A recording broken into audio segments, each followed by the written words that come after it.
Hello,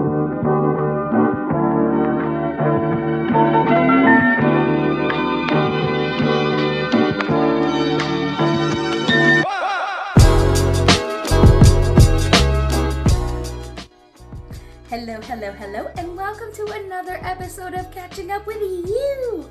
I am Amber, the omnipotent. No, I'm just kidding. On today's episode, we have the woman, the myth, the legend that is her, Rusty Schwimmer, and I am just super excited to delve into her career and her life because she's amazing and she's had this long career and one of my absolute favorite human beings in the world. And I can't wait for you to meet her and catch up with her.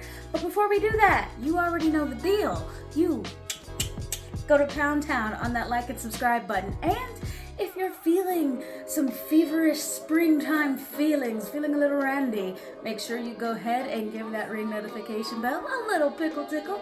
And let's get on with the show, shall we? And we're live. We're here. I'm excited. Looking cute. Zorps. Just. Oh, wait, I'm sorry. Yeah. Doing that. I'm sorry. Hi. See, I did this because I don't have my shite together. It's got to be there. Okay, it's there here, it is. Yeah. Cupping the chin. Hi. How are you, love? I am well. It is a sunny day. It is beautiful outside. Absolutely. Here in lovely Chicago. Hey. The Bears. Right. The Bears. That's right. Chicago. That's right. Chicago with the Bears.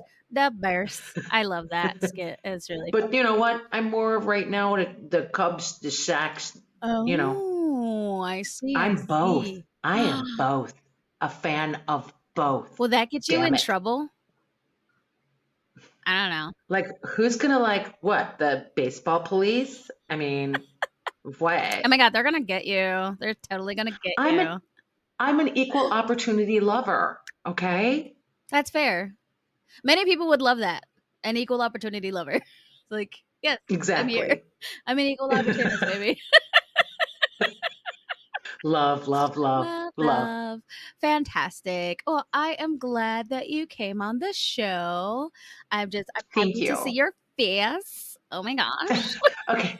One of these days we will talk normally, but right now we don't need to. I don't know what that means. You're saying words and I don't get them. Wait, who are you? I mean, no.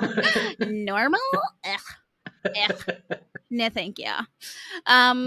So yeah, let's hit the elephant in the room, man. Let's talk about the writer strike that's happening right now because wowzers. Like, yeah. Well, just to tell you, the first writer strike that I experienced was in 1987-88 when I moved from Chicago to LA. So that was my first. Right when you moved? Right when I moved. Wow. And then a writer strike in 2007. Yeah. And now we have 2023. And anybody that is anywhere near in the entertainment industry, this is something that you need to practice what you do when this happens, because it's going to happen again and again and again if you're lucky. Okay. Right? Yeah, no, that makes sense. So like for me, for example, I would identify myself as pre-WGA. So, and I have scripts that I have completed and I'm working on. So for me, it would be a good idea to polish those up, make those look pretty, get my ducks in order. I mean, we can sit there and talk about all this stuff and being inside and all of that. Yeah. But what it really is, Amber, is this is something that is very human that happens to everyone in one way or another. Yeah. And what I think is the greatest thing that we can do is I have a friend the great and fabulous Chip O'Neill, Yeah. who is an actor in Los Angeles, and you've seen him in 5 million commercials. He's the commercial king. And I remember it was before that strike. It was a commercial strike for actors in 2001. Mm. And I did a little panic thing. And he said, you know, times like these, when you're not working, it's the universe telling you that you got to work on yourself. Mm. Mm.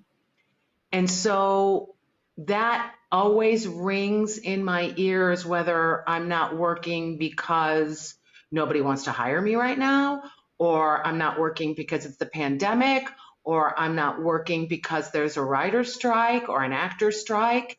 That tells me that it's time to work on myself, not my acting necessarily, not my writing necessarily, but myself as a human, Okay. because that's what I bring to my craft, Right. Right. just like a writer brings their experiences. So what's great about this is that there's a lot of people that get into these little bubbles, and all they're doing is thinking about creating. And then the next thing you know, you're so busy creating that you created this bubble that you're not out there living life, and you have no more stories to tell. Yeah. No. Yeah. That So makes a lot of sense. So there it is. I mean, I remember talking to a lot of actors saying, you know, if you stay in this bubble and you don't go out and see the world and you don't see people that are outside the entertainment industry, the only thing you're going to know how to play as an actor is a casting director or producer or publicist or another actor. Right. And guess what? Our public doesn't care. They don't They want don't to see care. that. No one wants They to don't see want to see that. Yeah. They want to see that at like the Oscars or at the Grammys or whatever. Yeah. But they don't want to, they don't care. There was a sitcom in the, I think, early 90s that was John Cryer, and it was called like The Famous Teddy Z. Mm. And it was this, see, yeah, you're like, what is that? I'll tell you why. What it was this series that everybody in LA was just talking about. This is the greatest thing. It tested through the roof. It was amazing. Da da da da da da da. It was about this kid who was like in the mailroom of some agency, like a CAA or a WME, and then all of a sudden he becomes the greatest agent of all time. And everybody was like, "This is amazing." Guess what? Didn't even last like 3 episodes. Yeah. Because middle America is going, who cares? It's like, what is this? Like, Who cares, right? yeah. Like, for instance, you and I met on a film about a Marine, a woman Marine, a lioness, who has PTSD and comes home. Mm-hmm. More people will understand that than the famous Teddy Z. Yeah. Right? For sure. For sure. So, you know, that's what we're talking about. So getting back to that whole thing about, ooh, the writer's strike, ooh, what's going to happen, blah, blah, blah, blah. There's a lot that we can unpack here, Yeah. but I always come back to that. Go be a So person. you get to work on life. Yeah. You get to take care of your people. You get to take care of your aunt. You get to take, you know, Yeah. this is that time. And that keeps you that full human being that you get to share with everyone through your writing, Right. through your acting, through your creating, right? Yeah, definitely. Go figure. Huh, that makes so much sense. And yet, like, it's one of those things that you don't think about because, like you said, we get so focused and we want to create and want to make a name for ourselves. We want to be this thing, and it's like, Right. but are you existing? Are you living in the moment? Are you going Right. outside? Yes. Do you feel the grass under your feet? Like, Yeah. Stop. yeah. You know, I would, a lot of my friends were thinking that I was crazy. I would, a while ago when movies actually lasted 3 months to 5 months, doing, you know, shooting a movie rather than, 21 days. If you're lucky. And I remember coming home at that time, home was LA, and I would come home and I'd be like, oh man, I can't be in that bubble, going from that bubble to this bubble. And Mm. I would get in my car. I didn't know where I was going, and I would just drive. And then I would like find myself in some little town, going to some little diner and, overhearing, well, eavesdropping, in Tomato, tomato. conversation. I was like, ooh, and I would hear these conversations people were having, everyday people having, and it was fascinating. Yeah. And it reminded me that there is something else going on in life. And it got me back to me, how I started, Yeah. right? So it's a beautiful thing that we can take this. It is a tough gift, but it is a gift, Oh, yes. Oh, yeah. Yeah. especially because for anybody that's listening, like, why are the writers striking? I'm just going to put a few more statistics out there. Hmm. In 2007 till now, writers are making approximately 23% less than what they made in 2007. And if this happens with them, this will happen with everyone else. Dominoes, baby, dominoes. Yeah. I don't So, think people really understand the fact that it's all very much connected. It's not just a writer strike that affects the actors, that affects, everyone else that it takes to make a television show or a movie. And, mhm. how this plays out will affect what happens in other unions in the industry. Absolutely. And also, they're not discussing the other elephant in the room, which is Directors Guild and Screen Actors Guild. Our contracts are up Yeah. I was like, in a month. it's coming up real quick there. Yeah, it's coming up. Yeah. So, that's what's going on. But what's really, really fantastic is that we are all united, along with our fantastic crews, Yeah. IATSE, it's amazing. It's fantastic. And so, pray for the little guy. Woo, Yeah, trust me. yeah, I'm yeah, hey.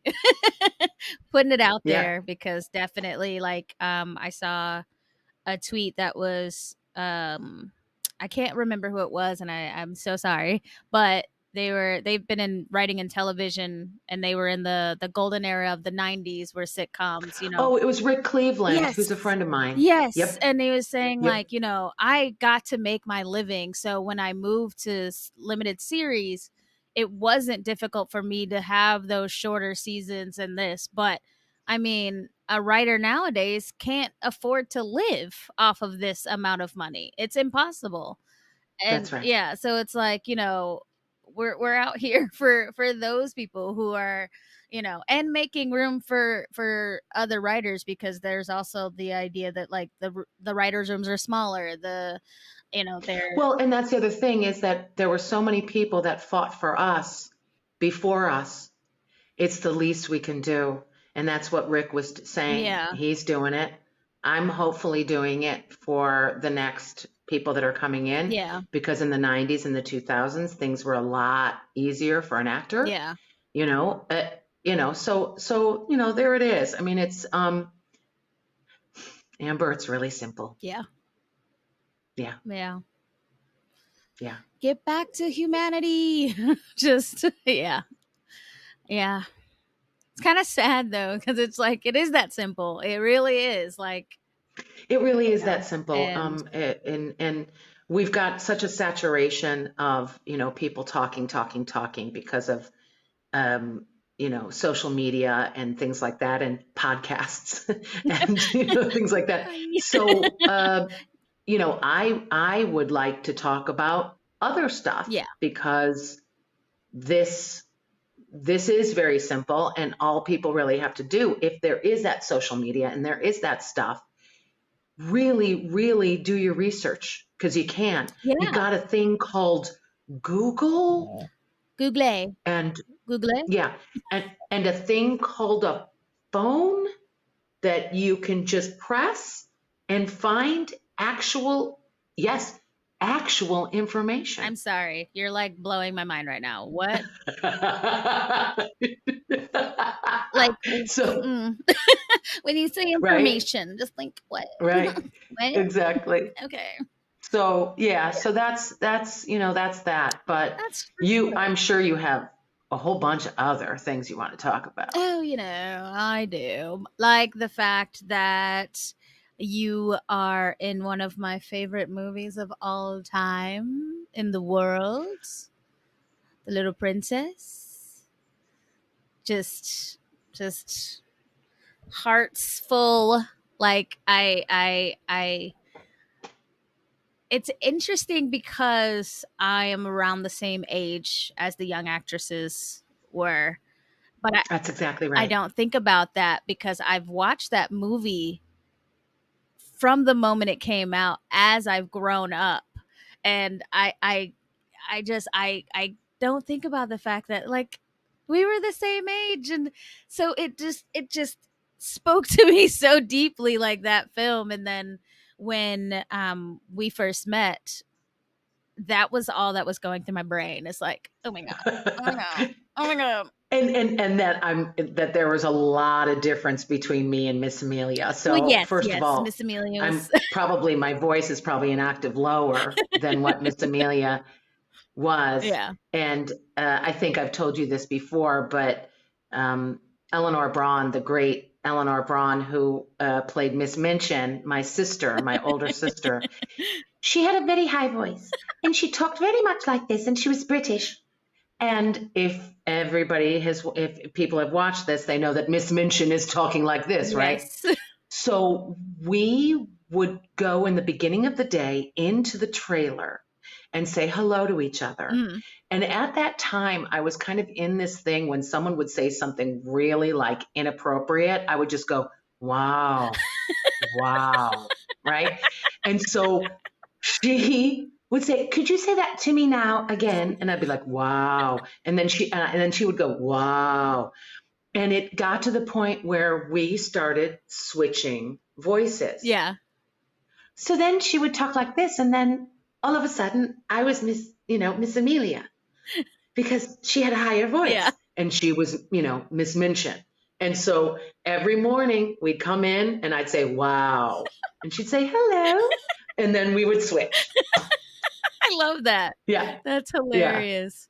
Now, Isn't that funny? that's great. I know as I've watched it as I gotten older, I think I relate more to Miss Amelia uh just wanting to run away, like just to, Right. you know. She's a little stuck. Yeah. She's a little stuck and she doesn't know, but love gives her strength. Love lifts us up where we Love belong. of, the milkman, but also love from, sweet Sarah Crew Yeah. telling me I can do it, Exactly. And she right? just goes. She's like, I've had it. I'm done.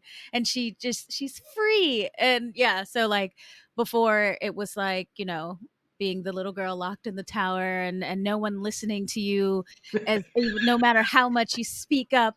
And then you become an adult, and no matter how much you want to speak up, nobody is listening to you because now you've been trained Stifled, to just, stifled. yeah, you've Yeah. been like And that's, stifled down, yeah. and you finally find your voice again, and you're just, I love that so much. Does it still like bring a certain amount of excitement for you when people bring up your older films and how much they mean to them? Especially Little Princess, because it is to this day still like my favorite film that I've ever been in. Um, on so many levels, so many reasons. First of all, it's, I'm going to you heard it here first, I'm going to make it public. It is the type of film that I like to see. I would never have watched Perfect Storm or Twister. Yeah. I wouldn't give a crap about those films.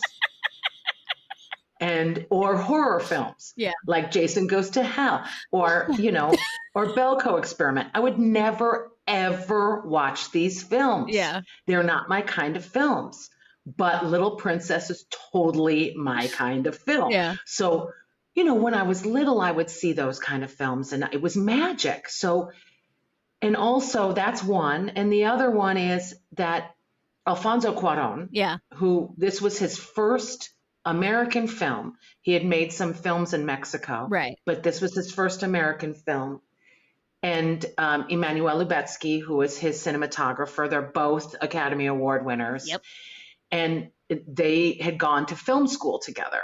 And watching them work and watching the magic of what they did was awe-inspiring. Yeah. And I knew it was magic the second I got on the set. And we had like a read-through beforehand at Warner Brothers, and then he was like, "Oh, let me take you to the set." And we went to the set and I did like cartoon tears. Okay. Where I was like, "Ooh, okay." And I had to I was like, okay, I'm trying to be cool, be cool, be cool, be cool, but I was like,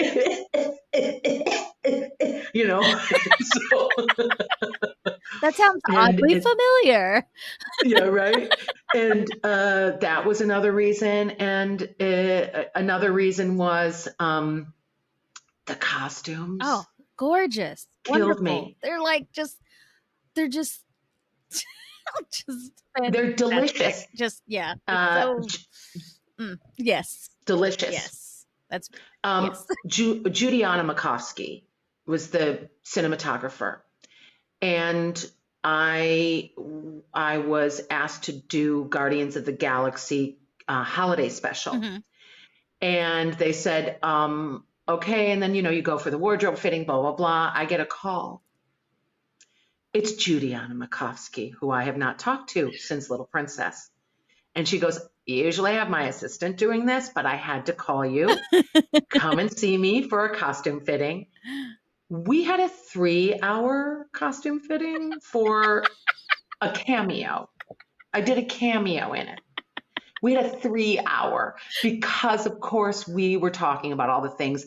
And it was fascinating because she was talking about things that I never knew. Yeah. And then I was talking about things that she never knew.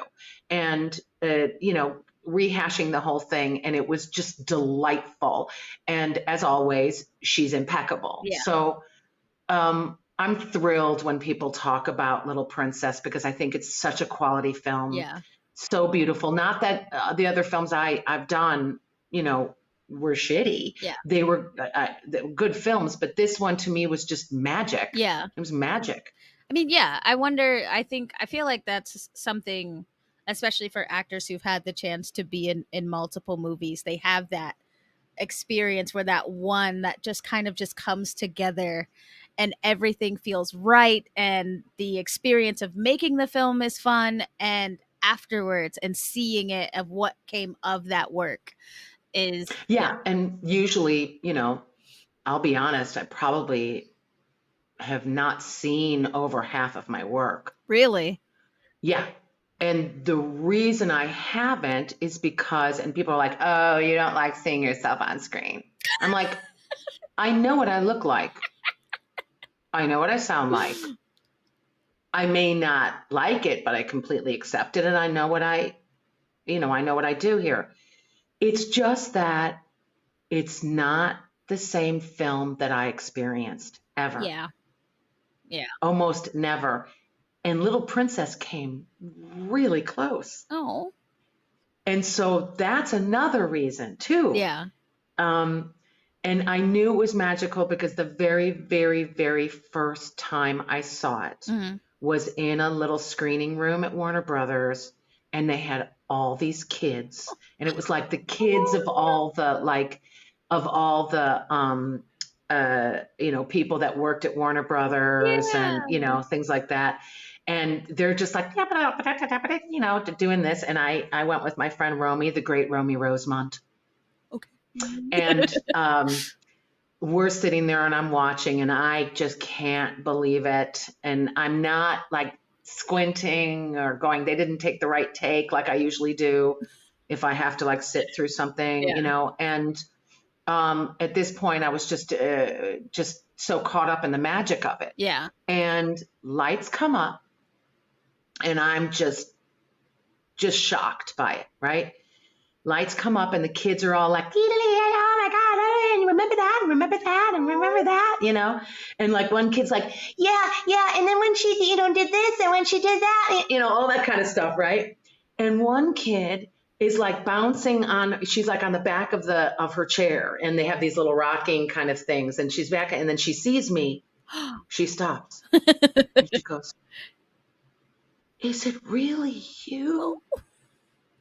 And of course I did such the mini well up, trying not to, and I just went, and she was like, like that kind of thing. And that's when, to this day, I still have goosebumps when I tell that story, Yeah. And that's when I knew it was going to be the magic that I felt. Yeah. It was right there. Yeah. Oh, that's so beautiful.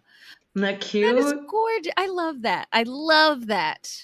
I would have loved to have been in there. That would have been great. Yeah, right. Exactly. So going the opposite direction, like, do you also feel it when a film is just going to be, you're just kind of like, oh, when is filming done? Can we go home now? When I know that it's going to blow? Yeah. Absolutely, I know. I absolutely do know. It's not like I'm psychic or anything, but you can feel the vibe, and especially if, and I'm not saying that I'm completely void of it, but if you don't bring your ego into it, you can feel the vibe. Yeah. If you bring your ego into it, it completely just takes it out of context. You can't look at it clearly. Yeah. And sometimes that happens, I had a film that I absolutely loved, that I had an incredible time with, and I thought it's going to be a huge indie hit because, and it was, right after I did North Country, and it was with Paul Giamatti and Michelle Williams. They were both nominated for Academy Awards that year. We're filming. I'm like, this is awesome. And they took it to Sundance, and it just blew. Wow. I like the film, but I know that I knew it wasn't going to be a hit. When I saw that film, I was like, nobody's gonna, nobody's gonna like it. Yeah. And so there are a few people that like it, but The Hawk is Dying is what it's called. Okay. But it's an odd film. It's not for everybody. Yeah. It's very dark. The soundtrack is Insects. Oh, okay. There you go. All right. But there you have it. Come to life. So like, I could watch it and be freaked out subconsciously while I'm watching this film. Because there might be a dragonfly in there. Yes, because there might be a dragonfly somewhere in there, and then I'll hear the wings, and I'll be like, "Oh my God, what? Please no, please no." That's an inside joke. Basically, people. This is what it is. When we first met, she came to pick me up, take me to my place that I was staying in Minnesota, and there was and I'm looking at you. There was a dragonfly in her car, and I was like, "Oh, bummer." And she was like, "Oh, get it out. And I'm laughing. I'm thinking it's really funny. And she's doing kind of a nervous laugh, but I'm not sure why. And she tells me later this. Go ahead. It was the worst fear of my life. Like, I was scared shitless. I'm like, I don't want to show fear right now because I'm supposed to be a professional, damn it. I'm supposed to be on my P's and Q's. A dragonfly is not supposed to get me unnerved. I'm fine. No, I was not fine. I can't stress enough how not fine I was. And I was all casual. I was like, "Oh, bummer," because it was meaty. It was juicy. It was just. It was juicy. It basically looked like the body of it looked like a tire. Yeah. And It had that and it's just eyes, black its head was so rubbery. big, and Yeah. I was, oh my gosh. So like, and And I was fascinated. I was like, oh wow, check it out, it's so funny and because I didn't know you. We yeah, had just met. So I was like like, you were doing neutral faith. You literally. were doing yeah, Oh you my were gosh. doing neutral faith Because stuff. if I Yeah. had because in another version of this, I would have run out of the car. Like I So basically you saw yourself running out of the oh car my gosh. as you were trying to get rid And of I it. was like, "Come on, buddy, just get out." And it's digging itself in between the windshield and the dashboard like, "No." And I'm like, "Why?" And just I mean, like you want to talk about acting because the amount of energy it took not to scream, to run away, to cry. Like You know what? Now I'm thinking about it. It probably would have been easier for you if I had freaked out. yes. I'm sorry. I don't freak out at Yeah. I didn't want to like insects. also have you be like, "What is wrong with you?" So I was like Well, now that we know each other and that we're friends, I would be like, what the hell's wrong with you? and I would Right? have been like, "Get it out, get it out, get it out, please get I'd it be out." like, babe, it's not going to bite you. It's Yeah. okay. It's meaty, but it's okay. I mean, that was, and it was so funny because at the same time that is happening, worst fear realized in real time. I'm also like, oh my gosh, this is my first job and I'm late and I don't know what I'm doing and they're gonna fire me because they're gonna know I'm inexperienced. And I was having an entire meltdown in the span of that 1 minute that That's hilarious. it was Because wow. on the contrary, you were very, very much needed on the Blood Stripe set. We needed you, That was So a fun set. Like I had a great time. that was heaven. Yeah. Heaven. It's like that I was mean, we were at camp, we man. were. It was We were hanging out actually at camp. camp. Yeah. Yeah. Yeah. Yeah. The whole thing. And then I don't know if you know, but a few of us got in trouble at the I think it was the second to last day of filming because Really? yeah, someone might have set up a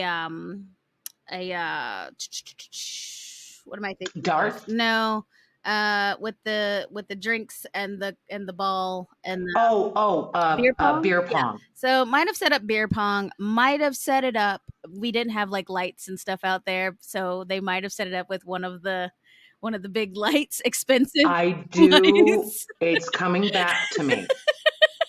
It's coming back to me, especially because old lady Schwimmer wasn't there.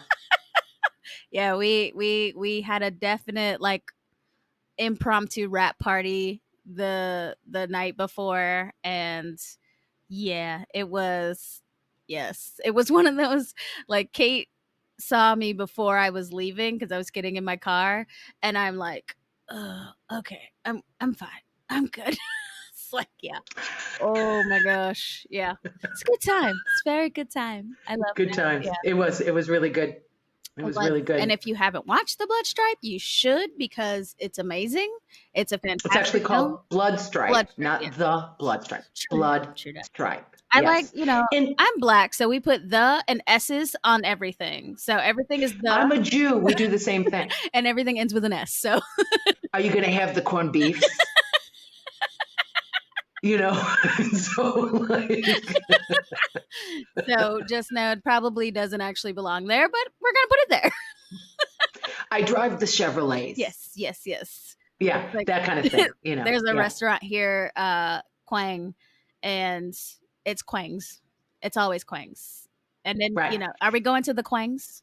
We go. When are we going? Like, It just like here, there's a grocery store called Jewel, yeah, and people call, "Are you going to go to the Jewels?" Yeah. But you're going to say it in a Chicago accent. Are you going to go to the Jewels? And you elongate the S. Yes. The Jewels. It's like just so you know, Right? just so you know. Yeah, So exactly. it's called Blood Stripe. No Blood S. Strike. Yes.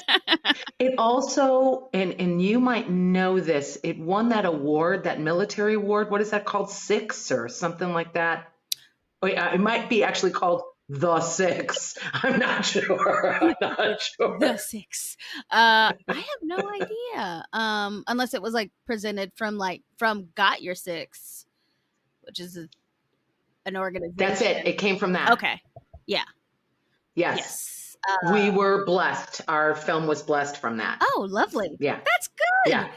It's That's good. fantastic because honestly, as someone who served active duty Marine Corps, it is very difficult to watch films about the military already, and then when things are wrong that you could easily get right there, I lose my mind.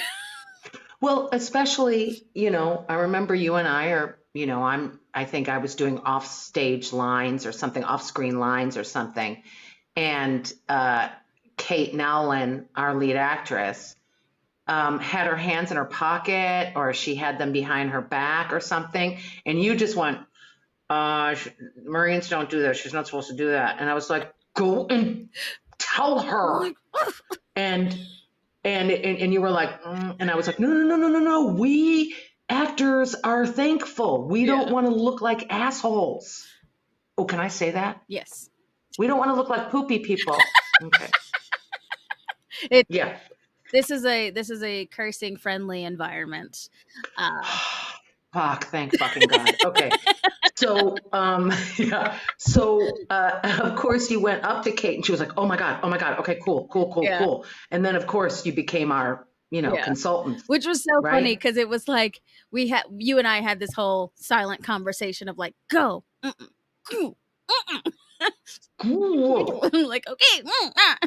And so it's like, hey, so like as a Marine, you probably wouldn't have your hands in your pocket. Like, just a thought. You don't have to take that. But in my mind, I was like, please take it. Take the note. Please. So I think that we can safely say, because of you, we got the blessing from the six. I mean, so there it is. I'll take it. Okay. I'll take it. Yay. Yes, thank you so much. Well, I know there's a lot of your films that you won't watch, but I definitely watch them because, first of all, I like disaster movies. I like horror movies. I like most all movies, to be honest. Pretty much any genre of film, I can find something that I really enjoy in it.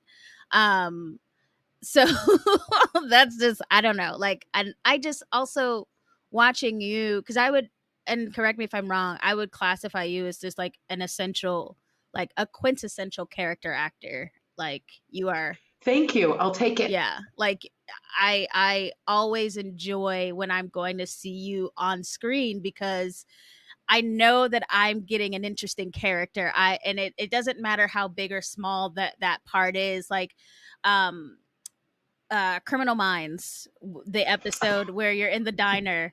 It just cracks me up because like you and Mandy Patinkin have an entire relationship in that one moment. And it's wild because going back to that whole thing that we were talking about in the beginning of this, having your real life and using your real life to create.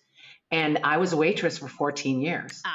And so as soon as I put that waitress uniform on, I was like, oh yeah, I got it. and then I was like, okay, but what kind of waitress am I? And then I got on the set and I was like, oh, it's this kind. Got it. And the funniest thing is that I've played a waitress, a few times and stuff. And everybody laughs because I'm always like, well, where's the side work station? Why don't you have your side work ready?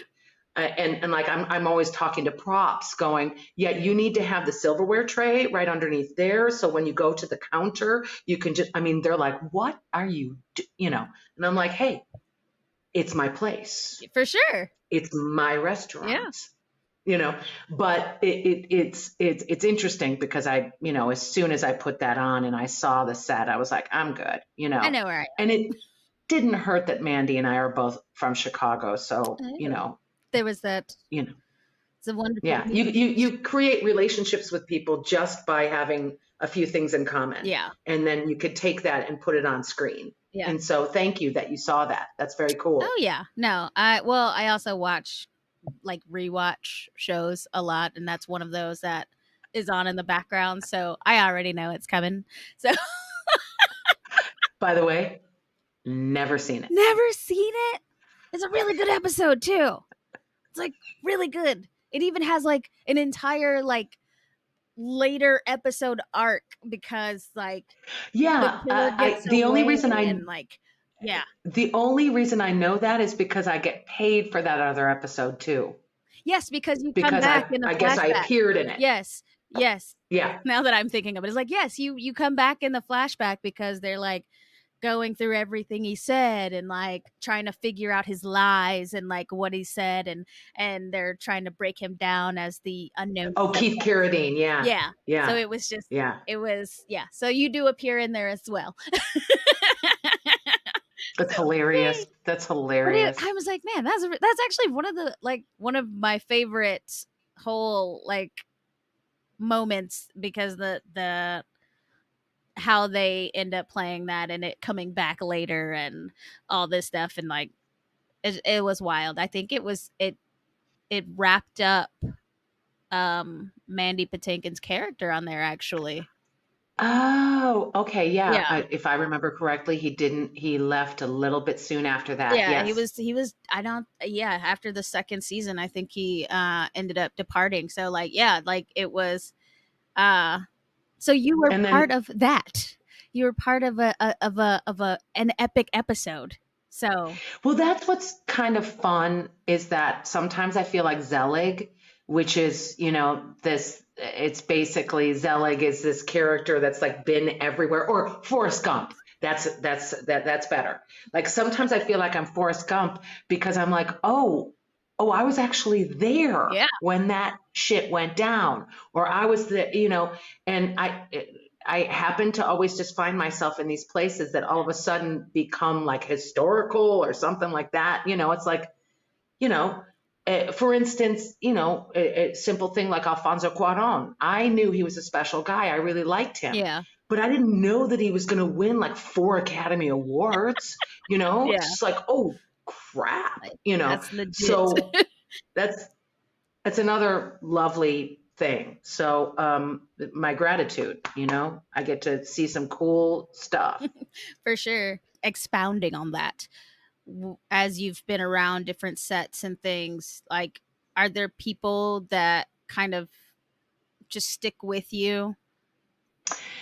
Yeah, essentially I usually take on average one person from each film, and then they become friends for life. You know what I mean? It's on average, it's like that. It's a very strange thing, but it's more for anybody that's been to camp, or they've been to a retreat, at the end of the retreat, you're oh my God, how am I going to live without you? You're the most fabulous thing in the world. And then you don't see each other, maybe perhaps the rest of your lives. Right. But then when you do see each other, you go right back to that place, right? And so it's really interesting in that way. I mean, I've stayed in contact back and forth with John Hawkes, who he and I were, romantic people in Perfect Storm. And, it's you take kind of those people with you sometimes, and it's lovely. But if you don't, you always just have great memories of them, John Cusack, I did Runaway Jury with, and I didn't know that, he's in Chicago a lot more than I thought. Mm-hmm. Right. And we ran into each other in, some kind of, it was a thing for the Chicago Cubs. And I brought my nephew with me. And when the huge movies that I was in were coming out, he was really young. Yeah. In fact, he was born while I was running in Twister. he was born that night that I was running from, going into the You were cellar. causing all kinds of And tornadoes out here. yeah, right, right, yeah. And so see, I can use my tornado experience. Uh, I'm with my nephew at that point. He's a big sports fan and he's an adult now and he's giant. You've seen him. He's a giant. And about the same height as John Cusack, about 6'4". So, Wait a but minute. John Cusack is yeah, that tall? Like, really? yes, Wow. yes. I know. And that's the other thing. Then you meet these other people and you think they're going to be tall and they're tiny. And so many people say to me when they meet me, "Oh my God, you're so much smaller than I thought you would be," because they think I'm so tall. But then I go, watch North Country and look at me compared to Charlize Theron. Fair. Okay. I mean, yeah, she's So there it is. very. She's like 6 feet. Yeah. So, but the thing that's so interesting is that, John and I hadn't seen each other since we did, 20 years ago, since we did Runaway Jury. Yeah. And then we see each other and he was like, "Hey," and it was just like we were right back in New Orleans, and it was this wonderful thing. And my nephew was like, I mean, what is this? how is this happening? Yeah. What is this? Because he knows me as his aunt, right? But then he also understood it's not that glamorous. It's just like two friends that saw each other at camp and then they see each other again, He then saw that. Yeah. So that was interesting. Yep. So if there's one thing that you can demystify for up and comers as actors who are say going on their first big set, what is one thing that would be? Ask the questions. Mm-hmm. If you're not sure of something, ask rather than trying to be so cool like you know all this stuff. Yeah. They'd much rather you ask it than, not. But don't say, "Was that good?" Because if they say cut and we're moving on, that means it was good. Yeah. Also, you got the role. Yeah. It's good, right? If for some reason you're doing something and it's about 50 takes and it's you that they're going, "Can you try it this way?" And it's not camera that's doing something or this and doing something, then absolutely it is you. But then you can say to them, "All right. Yeah. So what is it that I need to do here to get what you need?" Yeah. So I think it is about trying. You don't have to be cool. Mm-hmm. All of us are nerds. All of us are from the land of misfit toys. Yeah. We're all nerdy. And so being cool doesn't really exist. Yeah. That's through the lens of the press. Mm-hmm. That's through the lens of everybody else that's not a creative. Yeah. Because all of those, people that are working on the sidelines, they want it to feel like it's more, powerful and mystery and this and that. It's not. Yeah. Most actors and most writers and most directors, most of the creative people and people on crew who are also very creative, I consider them people on the crew creatives also. Oh, yeah. Very much so. And all of us would say there's no such thing as cool, so don't try to be. Just be yourself, hang out, and be open. For sure. And be the sweet, talented person that you are. Oh, shit. If you're an asshole, well, yeah, that's gonna. Chances are you're not going to get on the set. And if you do, they're going to see that in a second that you're an asshole. Yeah. And you will not get on the set again. Or you'll get on a different set, but you won't be working with those same people. You won't have repeat customers. And repeat customers really is the name of the game. Yeah. And the nerdier you are, the more repeat customers you'll have. Well, in that case, I mean, right, right, hello, yeah.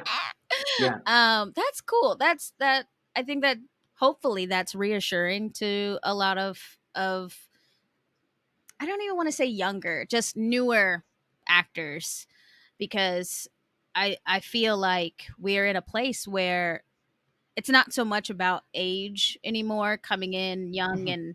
and No, it's not that. yeah. It's just if a person who's fresher, maybe fresh to the world, Yeah. you know, because I'm a little stale.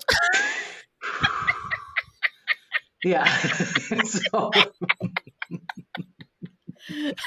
It's like get a little rust on the undercarriage, but it'll be all right. as dust comes flying out of my mouth. Yeah. But like, yeah, because that used to be a fear of mine, but I think that's also just that unnecessary fear of when you're in your 20s or, doing that stuff too. But just whenever you have that moment and coming in, just be humble in it and being being humble, coming in with an open heart and just having that I think grace. it's really about being, and also just being as prepared as you can For be. sure. And then the openness, with the openness of it, it just makes it for a perfect combination, Yeah. you know?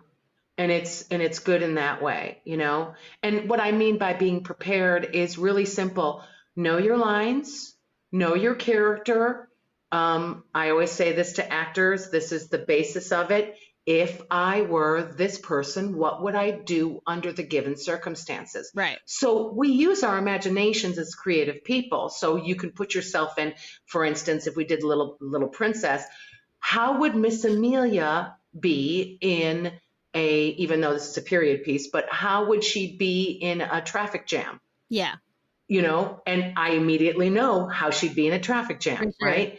So you start doing that stuff. And that's the preparation, because when they go, okay, you know what? We're going to cut that line. We're going to put this line in there and we're going to have you be doing this. Yeah. And then you have to understand how that character would do that, For right? sure. So, so that's basically it, right? Be prepared. Yeah. No, Be you don't prepared want so to be you that can be person. open and you can be nervous, Yeah.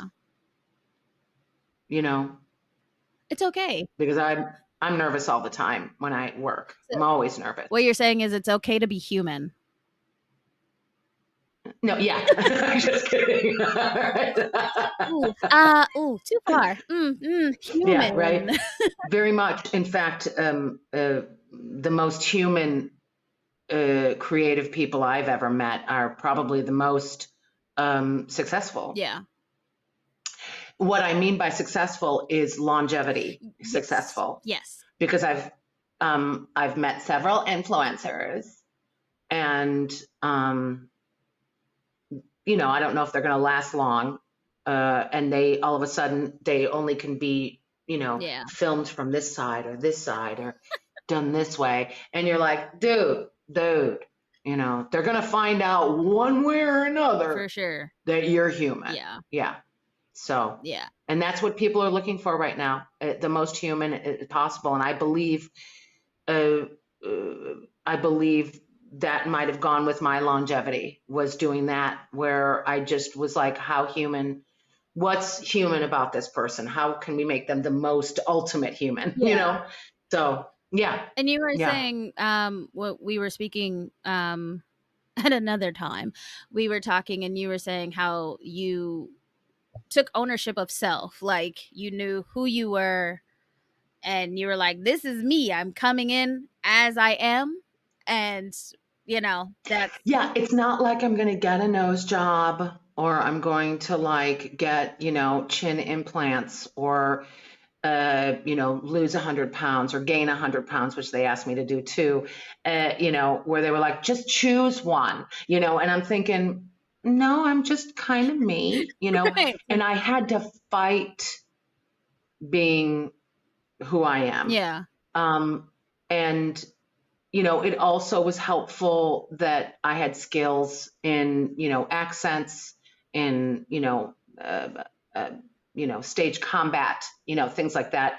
So, it was helpful on so many of those levels, that I could do all that stuff, but still be this wonderfully flawed human, or what I would say perfectly flawed. And so, yeah, it was something that I fight for. It's a battle that I have chosen. Yeah.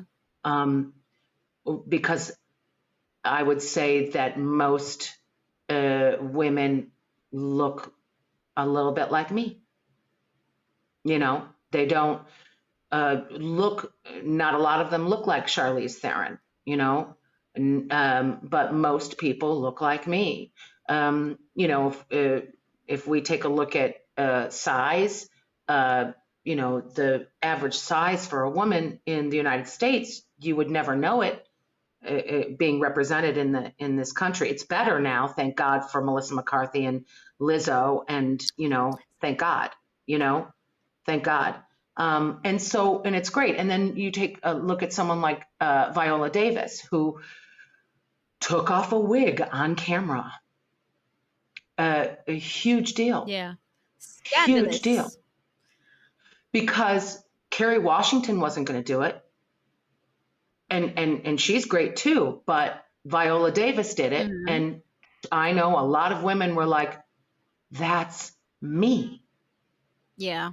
And so it's a huge deal. And why do you want to look like everybody else when they're already there? They're already there. You don't need to look like them. They already are that person. Yeah. You be you. You know? For sure. Yeah.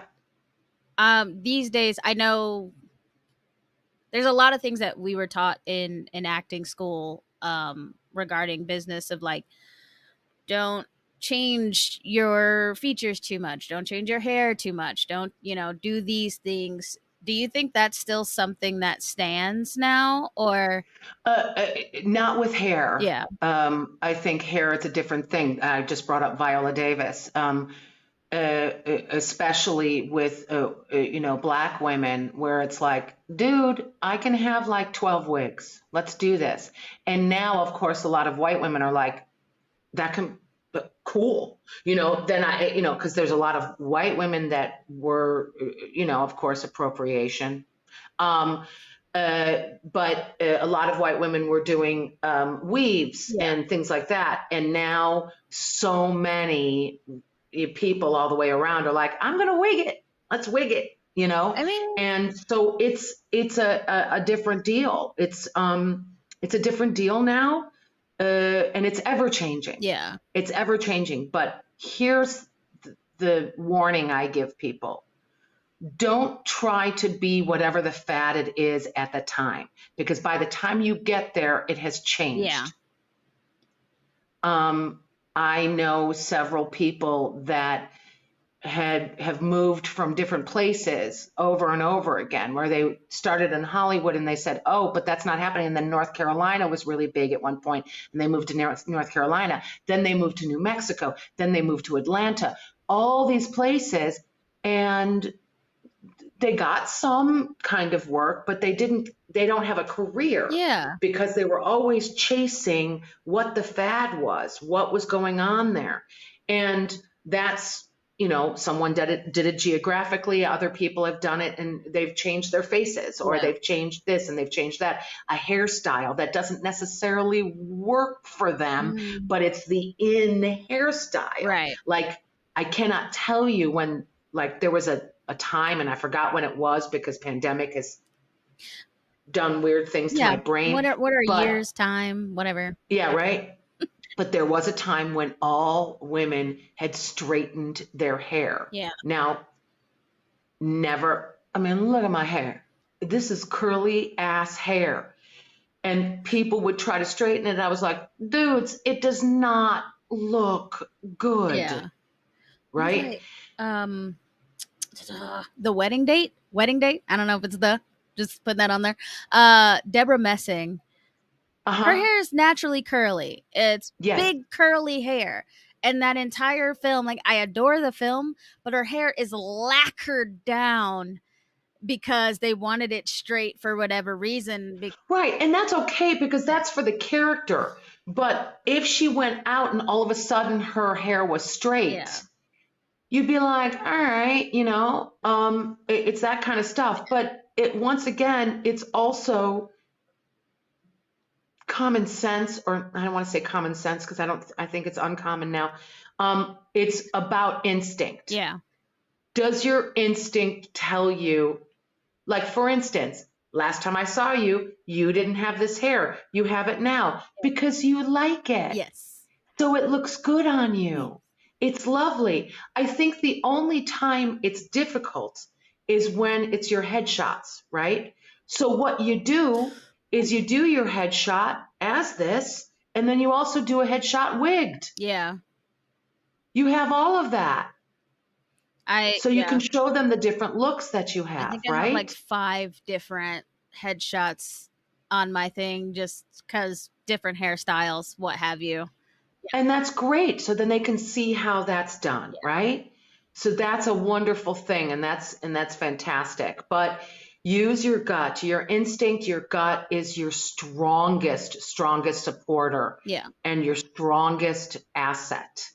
They used to scare Both. me for a while because it's like I have to keep my hair exactly the same, or they're gonna be mad at me, or they're not gonna want this. The only Or time that you have to keep your hair exactly the same is if you have a series regular or recurring role, yeah, and they say we've got to use it for continuity. yeah, fair. You know, Which although yeah. they did get But mad once at me during again, the whole that's common sense. That's right. yeah. Yeah. Sometimes they really don't like it when you change your hair. You know what? There's a lot of people that don't like my face. I Ooh. don't work with them. It's okay. I'm not supposed to work with them. All right, Not supposed to work with them. Rusty, don't make me come for somebody. They're not worth it.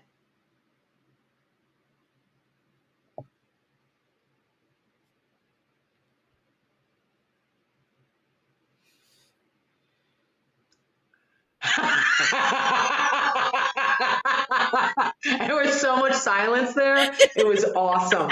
Just saying things like, yeah. But that's okay. You don't want to work there. You're not supposed to. Yeah. I love this phrase. Rejection is the universe's protection. Yes. Yes. I've told you this. Yes. And I tell this to a lot of people.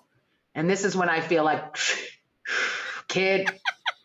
And It's helpful though. Because like coming from Bloodstripe to now, even yeah, those lessons that I was able to pick up and learn are really hitting home right now as I left New York, and just because I felt it, I needed to leave there. And everybody, there are people asking me like, why are you leaving? If you want to get into this, you have to be here. And I was like, but I don't feel like I can thrive here. I don't feel like I can grow here. So why would I stay here and put myself in a position to just be stuck? right, And just, right. yeah, like, and I mean, just so many things of accepting myself, but it's I mean, it's from you. It's talking with Kate, talking with other people, just like, it's gonna be fine. You're gonna find your moment. It's gonna come through. You just keep being you. And And that's the other thing. It's not a question of if, it's a question of when. yeah. Um, you know, uh, a perfect example is the actor Nick Offerman, who I've known Nick since 1997. Hmm. And I remember there were times where he'd be really frustrated in his auditions, and all of them said, you're talking too slow, quicker, quicker, quicker, louder, quicker, quicker, quicker, this and that, blah, blah, blah. So he goes to audition for Parks and Rec, and Greg Schur, I think it was, who is the creator of it, said to him, I have a yellow Post-it note with your name on my computer because you auditioned for me for The Office 4 or 5 times. and I wrote this part for you. Wow. You have to go get it because it's this network, Yeah. but don't change anything. I want you for this role, Ron Swanson, right? Yeah. And so that was the thing, is that he was told by so many people, you gotta be faster and funnier. You gotta do that. And he was like, it's not my jam, Yeah. And look where he is now. Like, I cannot be with him in public now because he's such a huge star, right? But he stayed true to himself, and it took a while. Yeah. It took a while. For sure. And yeah, But I mean, exactly. I can't imagine Ron Swanson being anyone else. Exactly. I would immediately hate it, actually. Right. Yeah. And so that's like stories. There's hundreds of those stories, perhaps thousands of those stories. Yeah. Right. It's just a story I know well. Right. Right. But it's to me the perfect example. Yeah. Of be who you are. Right. Now, that being said, because I'm a character actor a lot of times, I'm not playing who I am. A lot of people were shocked when I did that episode of Louis before he. Yeah. Bummer. And I did that episode of Louis, and everybody said, oh my God, because at that point, everybody thought I was like this total dramatic actress, and then after that, everybody was like, she's comic, it's like, dude, I'm both. I'm an actor. Oh, excuse me for having range. Yeah. Right. But it at the same time, you still have to be you. I was always this. Oh, yeah. You saw me, even though the character I played in Bloodstripe was different. Yeah. Dot was a little different. She talked slower. She, because she's from Minnesota. Yeah. She didn't speak. There weren't a lot of humans around her. Yeah. She's different. Right. But at the same time, there's still essence of me in there. You can't, yeah. You can't do that. I mean, everybody, it's you are you, Yeah. But, that being said, putting this all into a beautiful little ball is, if you take all that energy of trying to be somebody else or trying to be like that person or that person, and you take that energy and you put that energy into loving yourself or just accepting yourself, even if you don't love yourself, because there's a lot of stuff about myself I don't love, but I am just me. It's cool, then if you take that energy, you're really on your way to being successful in whatever you do, whether it's creative or not. Yeah. So there it is. Yeah. There it be. Yeah. Or as you would say, find your fluke and let your freak flag fly. Let your freak flag fly, baby. Yes. Yeah. I did it. That's right. That's right. That's exactly it. Said that in another episode, and I was so excited that I got through it and I said it correctly. And I was like, yeah. Now what? Those articulators are working. Yes, baby. That's right. You did your voice and diction. I did. Yeah. I worked really hard on it. Nice. But yeah, no, I really enjoy talking to you because it just pulls back that fake shiny gloss that a lot of people tend to make acting. It's this almost unattainable thing, and and my question to that person is, have you ever played dress up? Yeah. That's what it is. Like, two kids going, okay, we're going to play teacher. I'm the teacher and you're the student. Okay, go. And they're fully in it, man. They're fully in it. That's what it is, with just a few extra fancy things. Right. Coffee maker, things like that. Yeah. But That's what it is. And so if you sit there and you make it this other thing, you're not going to have any fun. Yeah. Yeah. I just thinking about like going to acting school and being around certain students who would, they want to emulate this idea of James Dean or something of that nature, and they like, I mean, full on character from the moment they walk into class and or wake up in the morning even. And I'm in there just like like I have my lines down. I'm ready to go. I'm like, as soon as we are on stage, it's time to, But afterwards, I'm like, are you not exhausted? Yeah. The thing that's tricky in the creative world is because we accept everybody, it's the land of misfit toys. We also have a lot of people that are really struggling. Yeah. Really, really, really struggling, and they're trying to find an escape. That doesn't mean all actors are. Yeah. People, people are like, you decided to become an actor because you wanted to be the center of attention. And I was like, you've read too many magazines. Okay. Yes, there are those people, but there are also those people that work in, HR at a corporation that also are that way. Yeah. But a lot of times people think that they take acting as therapy, and it's not. It's therapeutic sometimes, but there's a difference. Like, when you go to, you go to an art class, it's not necessarily therapy, but it's therapeutic, Yeah. And so you're going to have those people. But what I say to anybody that's watching here is it only takes you so far. And I don't think it gives you the same satisfaction and the same contentment and happiness that you will receive just being you. Yeah. Yeah. Oh. Yeah. Well, that's beautiful.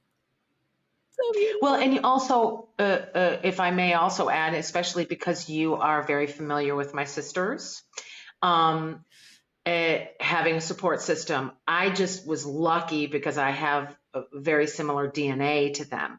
And I got lucky there. But I have several friends that have found their families and their support system. And you need that support system big time to do what we do. Absolutely. Because there's so many questions, right? Yeah. And I think, I know quite a few people that I've talked with, interviewed, they speak about like their spouses being there and the spouse just being a supportive human being, not focused on their creativity necessarily, but just being there as a partner with them. And I don't think enough people talk about like the friend aspect of that, and having that support system outside of a romantic relationship as you're navigating this stuff, and how that's just as important to have. So important. Yeah. If and I can safely say, if it weren't for my sisters, I wouldn't be where I am today. Safely say that. Shout out to Rusty Absolutely. Sisters. Huh? Shout out to Rusty Sisters. Because they're also amazing, because I have met them and they're wonderful. They're kind of awesome. They're like the best. I mean, and we all sound the same, which is scary too. Yeah. But like, even I get mixed up you and Lisa, when I'm talking to them. What? You and Lisa, though, like the two middles, it's like, are you guys twins? We're like, nope. Yeah. Are you sure? Are you sure though? Are you? No, she's 3.5 years older than me. Oh wow. So if we were twins, Mom was in labor for a really long time. Yeah. Yeah. Well, maybe it was like a prolonged stomach ache. And then it was like, what are you saying? Oh my God, there's another one in there. There's another baby. This whole time? The whole time? The whole time. What are you saying? I gave my mother a stomach ache? A little bit. Yeah, kind of. Yeah. Just a tiny bit. Just a wee bit. It's like, I'm still Yeah. here. I'm still here. Let me out. It's good stuff. Good stuff. Well, It thank is good you. stuff. It is good stuff. It's all good stuff. So, one thing I always do on catching up with you, what am I talking about? One thing, multiple things I do. So, um, I always ask. So, in my humble opinion, I think that um, Marvel movies or superhero movies are kind of finding their balance. I would say I'm not saying they're going away, but it's not the same hype that it once was. And so I believe that the next big wave of entertainment is limited series. But if you have a differing opinion, I would love to hear it. No, I agree with you. I absolutely agree with you. I think the limited series is that way, but it's also, um, we are now at the precipice that it might actually change. Ooh. Coming back full circle. Do you think that is because of the strike currently going on, and and how the DGA and SAG are coming up? Interesting. It was a really, really, really, it was a platform that was very, very, uh, what's the word? It's a platform that gets the head of Netflix and Amazon and all sorts of things. It's that platform makes them richer, Yeah. and then they don't have to pay the creatives as much. And Mm, that's why the limited series became such a platform. And then they saw that the public has an attention span of a flea, so the limited series was a lot better, right? yeah. So because of people's attention span, a limited series may stay, Right. but that platform was actually made to pay the creatives less. Yeah, just in my opinion. Wow. I mean, no, it makes sense because My dime store sociologist in me thinks that. Yeah. no, I mean, you say it and now my brain is just like, oh my God. Like, wow. Yeah. No. Yeah. Just guys, you heard it here. My mind is just I Well, and like I said earlier, also I totally believe that just when we think that something's changing, another thing is just right around the corner. yeah. And don't count out superheroes, because you got head of DC, a guy named James Gunn. True, true. And I mean, I very much enjoyed the Guardian series. It was a good time, and I think that James Gunn has the perfect type of creativity to take DC Huge, to.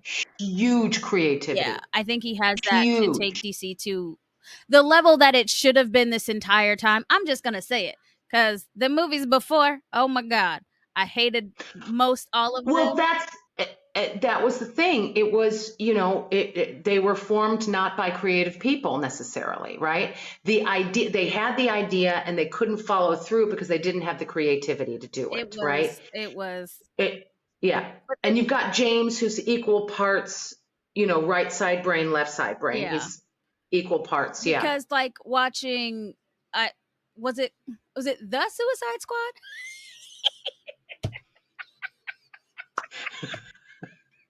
The Suicide Squads. the not quite sequel, but not, you know what I'm talking about. Like I mean, how hard was it for them to make that film the first time? Like it was, it just so. Obviously knowing his record, I do think DC does it definitely has a comeuppance for their own. Yeah, I mean, Yeah. we'll see. We'll see what happens Yeah. with all of this, but it is an interesting time. Yeah. We're at the precipice of Yeah. something. I mean, Yeah. yeah, I like there's another Disney Plus show coming out that's based off of Shang-Chi, and it's about a young boy who's learning his powers and stuff like that. And, every time I think I'm done with superhero movies, I see something and I'm like, maybe I'll watch it. I don't know. And it looks kind of good, actually. I I don't mean, that's how I feel about like period pieces when I'm like, oh, Bridgerton. Wait, I mean, that's how I am. like, oh, is that Queen So Charlotte? What? Interesting. you know, What? What? right? Yeah. Now, I don't care if they tell, like, I don't care how many times you tell Pride and Prejudice to me. I'm gonna watch it. Totally, Gonna, totally. you know? Yeah, So, absolutely. yeah. I will watch. I will that's a different kind of like chokehold period pieces that I'm gonna watch. I'm just gonna, and I'm not mad about it. It's the same thing with horror films. There's still people that are going to watch horror films Yeah. over and over and over again. So yeah, everybody's got their deal. They got their deal. Yeah. I don't even want to watch Scream 6. I'm gonna watch Scream 6.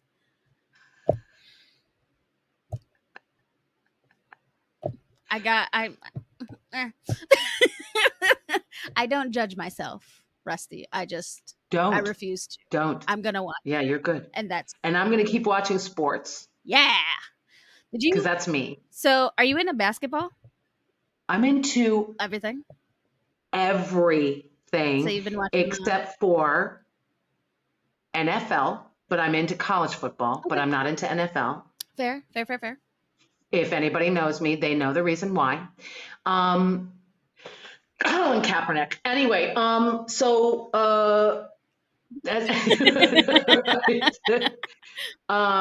and I'm not really into golf, but Well, everything else, I'm a sportsaholic, yeah. basically. Okay. Okay.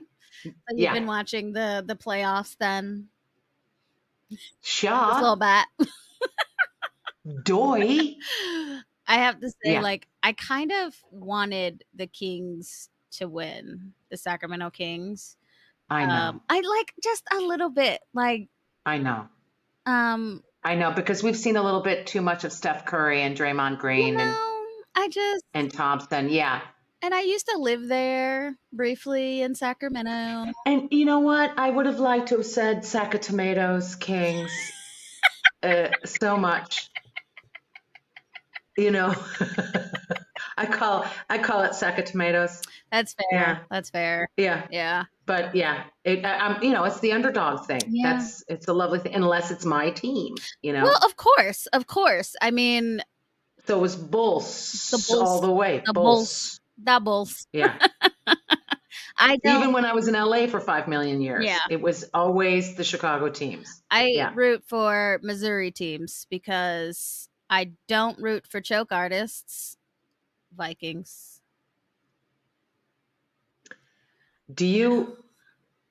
But are you a Cardinals fan? Also, no. Um.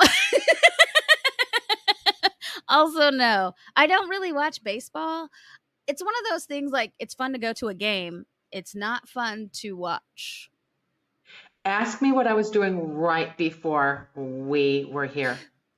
Hey, Rusty, what were you Yeah. doing right before you came on the podcast? Watching baseball. Fair, fair, fair, fair. Yeah.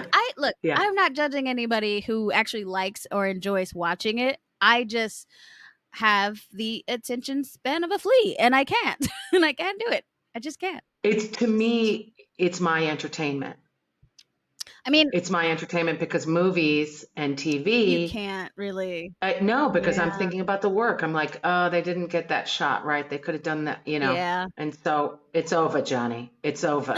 Yeah. can't do it anymore. I can't do it anymore. I Yeah. gotta move So on. that and HGTV is entertainment to me. So Okay, yeah. okay, that's very fair. So, is there anything that you can watch or you have watched that you can just watch? Foreign films. Oh, yeah. Okay. Okay. All right. Do you like subtitles or do you? I'm fine with Yeah. subtitles. I'm fine. I'm totally fine. Yeah, some of my most favorite films have subtitles. Nice. Yeah. Nice. So yeah. I So there put it them is. on just because. There you go. Even when it's in English. Yes, I do.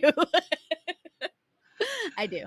I apologize to anyone in the future who is watching television or anything with me. I put on subtitles.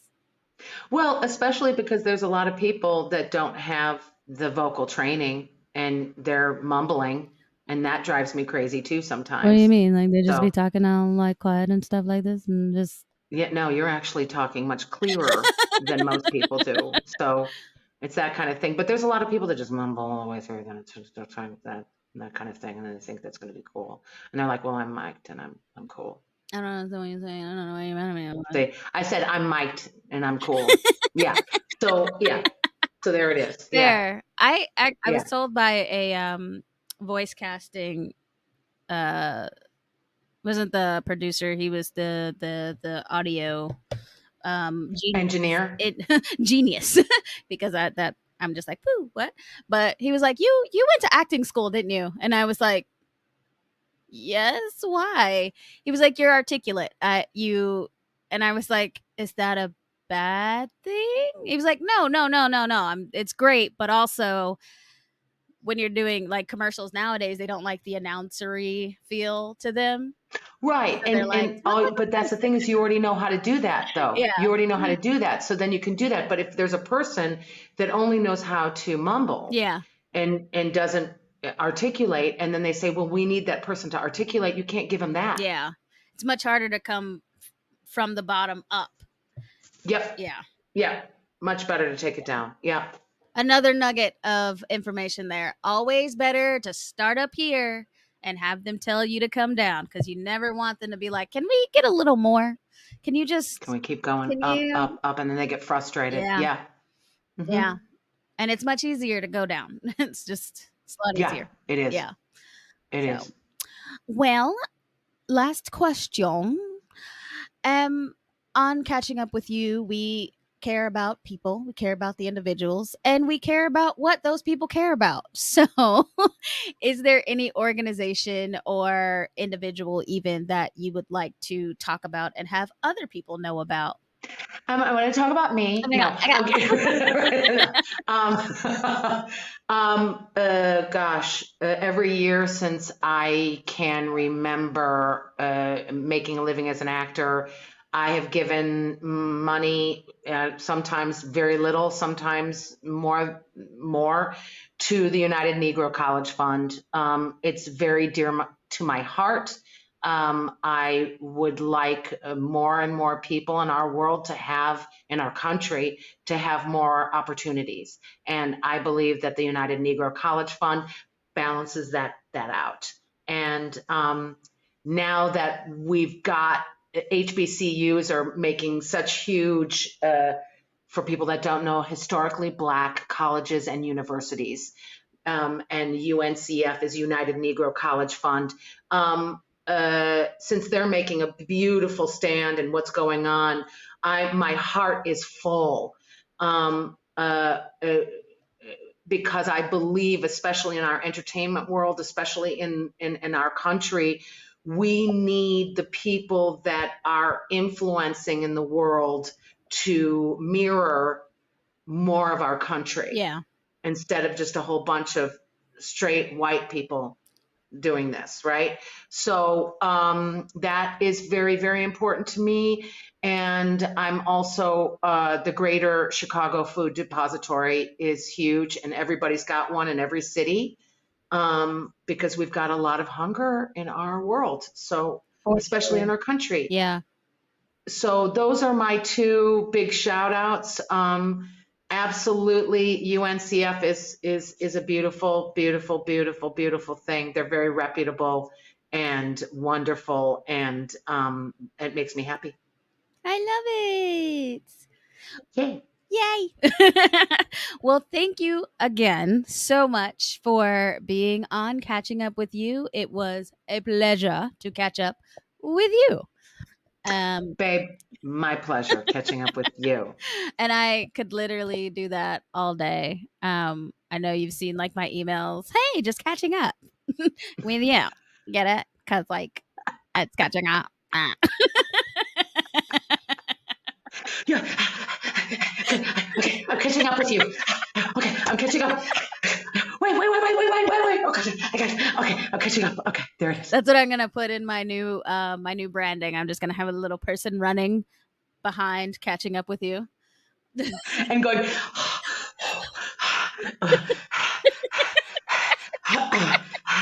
yeah, right. That's what it is. That's you heard it here. No one can steal that idea. It's already done. Boom. That's awesome. Yes. I adore you, Amber. Adore you, girl. Thank you. And that's all she wrote for today. Thank you so much for joining me again on another episode of Catching Up with You. Before you leave, before you jump on out of here, make sure that you go to Pound Town, on that like and subscribe button. And again, if you're feeling the spring feverish feelings of bloom, make sure you go ahead and give that notification bell a little pickle tickle so that you can be the first in line to know what's going on, new episodes coming out, and anything else I decide to share. Until then, I'll see you next time. Bye.